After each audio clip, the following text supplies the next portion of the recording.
Welcome back to 5 Live on this beautiful Thursday. As always, we're talking video games and pop culture with Emma Fyffe from Venn, the 24-hour streaming network for video games, pop culture, and more. What's going on, Emma?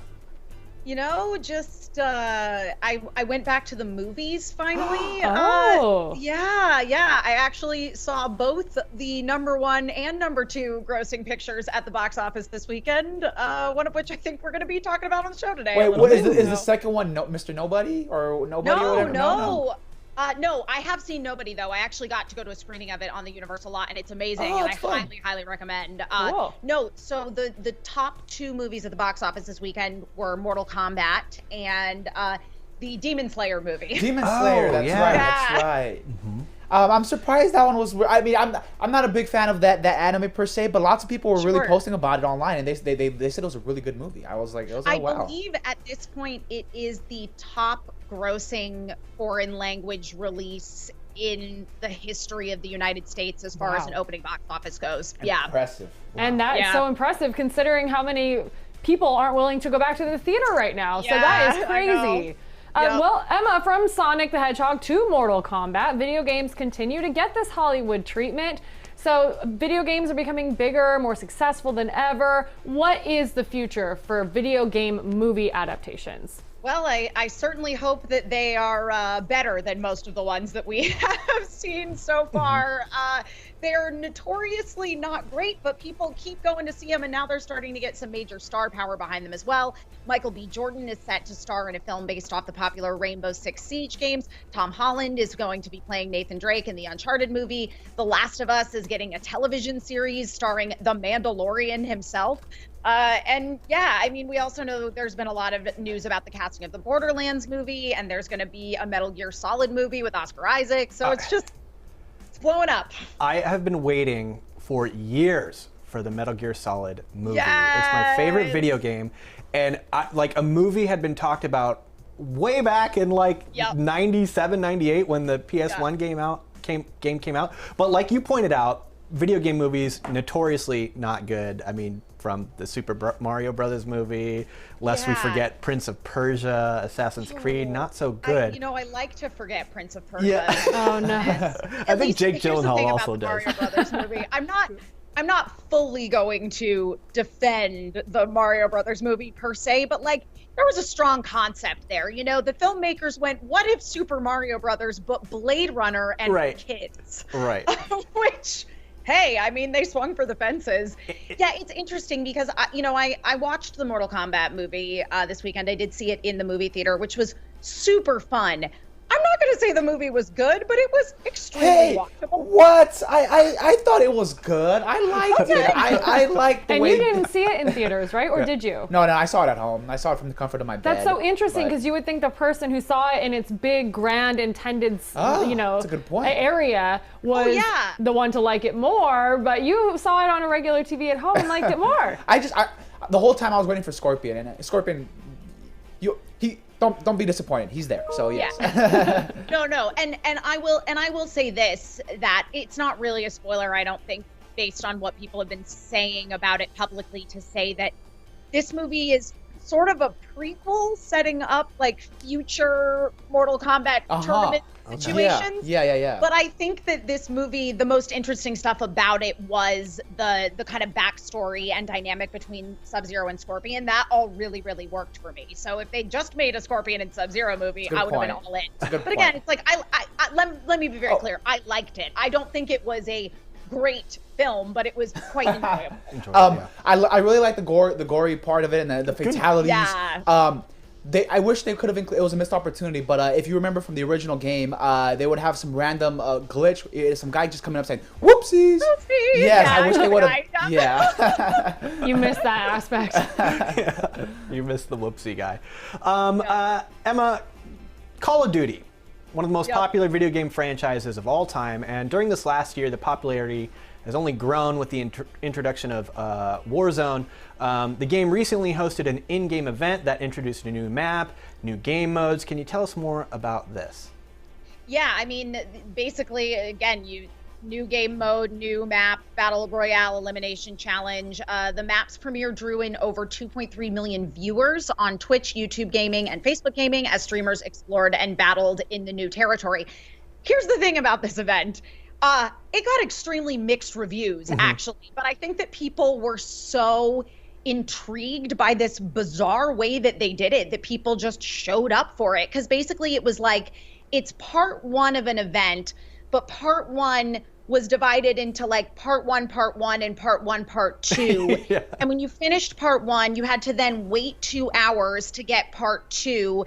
There was also a glitch in the game where on this map, some players were able to like go below the map and kind of like snipe people from beneath.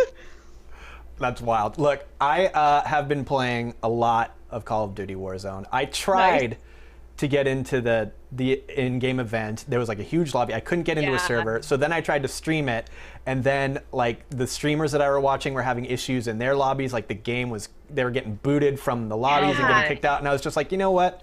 I'll come back tomorrow and let my friends tell me everything that happened. And now Emma's told you everything. Yeah, no, it's good. So when they could go under the map, was that intended or was that a true glitch?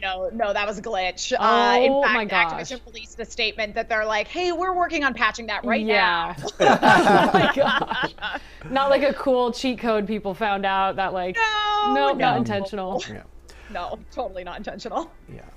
From the gaming console to the tabletop, Dungeons & Dragons has often been used as a trope to paint the people who play it as the ultimate nerds, but that notion, long gone. D&D has burst into the mainstream like a vicious owlbear, and now players can accessorize their gameplay while also supporting small businesses. This is pretty cool. Yeah, absolutely. So yeah, there's a company called Wormwood Gaming, and they craft custom handmade goods for tabletop gamers. They range from dice boxes to gaming tables, complete with built-in drink holders and removable tops. The folks at Dispel Gaming make gorgeous dice for tabletop gamers like Dungeons & Dragons. Both have been favorites for years, and now the two companies have launched a Kickstarter, and you can get in on the action and order a set of beautiful dice in a gorgeous hardwood box for the D&D player in your life, or, you know, just for yourself to look at, because they're nice looking dice. Yeah. Do you play D&D, Emma? I do, yes. Yeah, I started playing D&D when I was in high school, so I'm definitely part of that group that previously would have been considered like the ultimate inside kid basement nerd, but it's definitely very much in the mainstream these days. And I think that as far as tabletop gaming goes, it's become such a phenomenon in sort of the streaming and media world. Oh, yeah, good point. People have kind of figured out that as a viewer, you get so invested in the journey of these characters that these people are making decisions for in real time. So for me, as somebody that has participated in streaming tabletop RPGs before, I found that like it satisfied so many things about me as a creative, like as a writer, as an improviser, as an actor, and also just as like a broadcaster. Yeah, and I think that's what a lot of people are starting to find out is how it can propel you to be a better storyteller.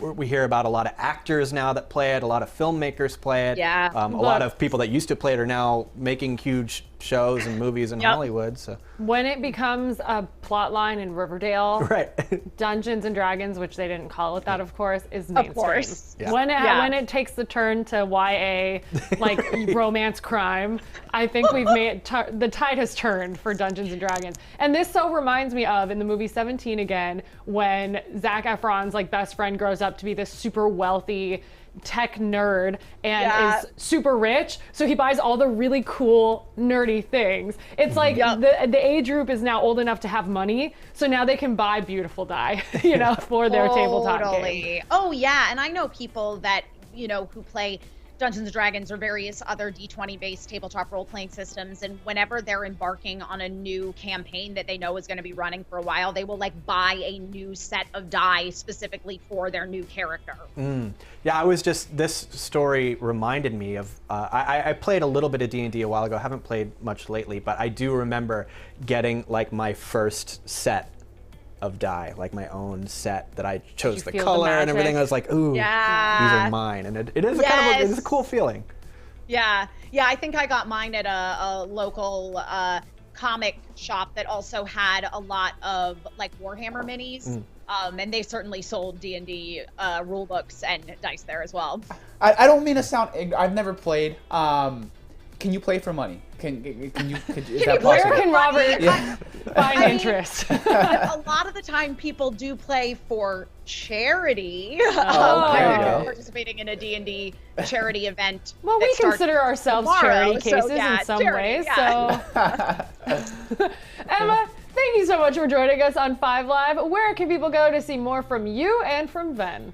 Of course, you can check out all of the content on Venn.tv every day. Also, be sure to check out the Venn Download and Venn Plays and Venn Esports YouTube channels, where you can find me doing all kinds of things like playing a game of Clue in Tabletop Simulator or thirsting over fictional characters. Aren't we all? Yes. Sounds familiar. Happy Thirsty Thursday, Emma. We'll see you next week. See ya. And we'll be right back on 5 Live.